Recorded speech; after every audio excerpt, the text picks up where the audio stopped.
ফেসবুকে যারা হচ্ছে একবারে নতুন, তাদের উদ্দেশ্যে আমি আগেও অনেক কটা ভিডিও দিয়েছিলাম, তো আবার আজকে আরেকটা ভিডিও দিচ্ছি। সেটা হচ্ছে ফেসবুকে যারা হচ্ছে এখনো ইমেলগুলো অ্যাড করেন নাই।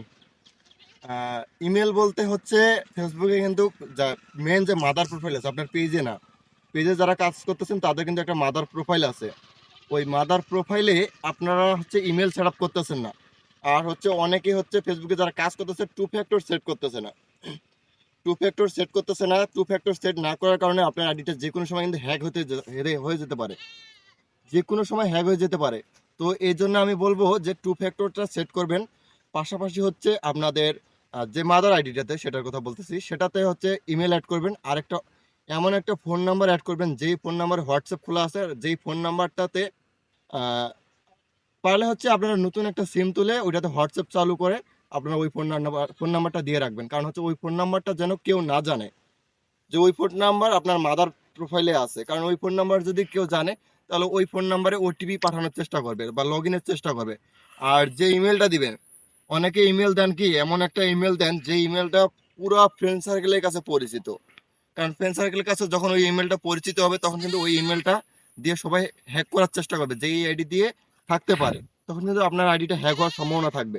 তো এই জন্য আমি বলবো আনকমন একটা ফোন নাম্বার দিবেন আর আনকমন একটা ইমেল অ্যাড্রেস দিবেন, যার কারণে হচ্ছে আপনার ইমেলগুলো যদি কেউ খুঁজে না পায়, তাহলে আপনার আইডিটা লগ ইন করতে কেউ পারবে না।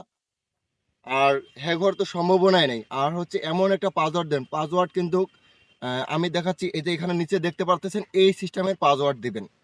হ্যাঁ, এই সিস্টেমের পাসওয়ার্ডটা দিবেন। কারণ হচ্ছে আপনাদের যদি কেউ ফ্রেন্ড সার্কেলের ভিতরে কেউ আপনার পাসওয়ার্ডটা যদি একবার দেখে ফেলে, সম্ভব না কিন্তু এই সিস্টেমের পাসওয়ার্ডগুলো কিন্তু একবারে কিন্তু মানে মুখস্থ করা বা হচ্ছে সেভ, মনে সেভ করা সম্ভব না। এই জন্য পাসওয়ার্ডগুলো একটু হার্ড দেওয়ার চেষ্টা করবেন। লেটার্স অ্যান্ড সংখ্যা অ্যান্ড হচ্ছে হ্যাশট্যাগের মাধ্যমে পাসওয়ার্ডগুলো দেওয়ার চেষ্টা করবেন। তাহলে হচ্ছে আপনাদের আইডি হ্যাক হওয়ার 100% সম্ভাবনা থাকবে না।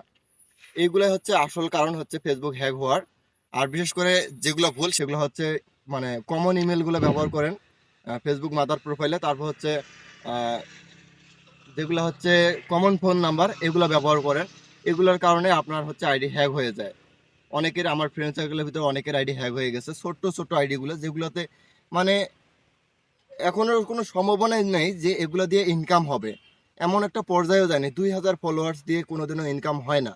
তো এমন আইডিগুলো হ্যাক করে ফেলেছে মানুষ। আসলে মানুষ ভাবে যে আইডিটা কাজ করতেছে, ভালো চলতেছে, এটা আমি নিলে হয়তো কাজ করতে পারবো, সফলতা পাবো। তো এই জন্য আইডি হ্যাক করে। তো এইটা থেকে সবাই সাবধান, ফোন নাম্বারটা চেঞ্জ করে রাখবেন। আর হচ্ছে এগুলো বিভিন্ন সাইট দেখে রাখবেন। তো সবাই ভালো থাকবেন, ধন্যবাদ।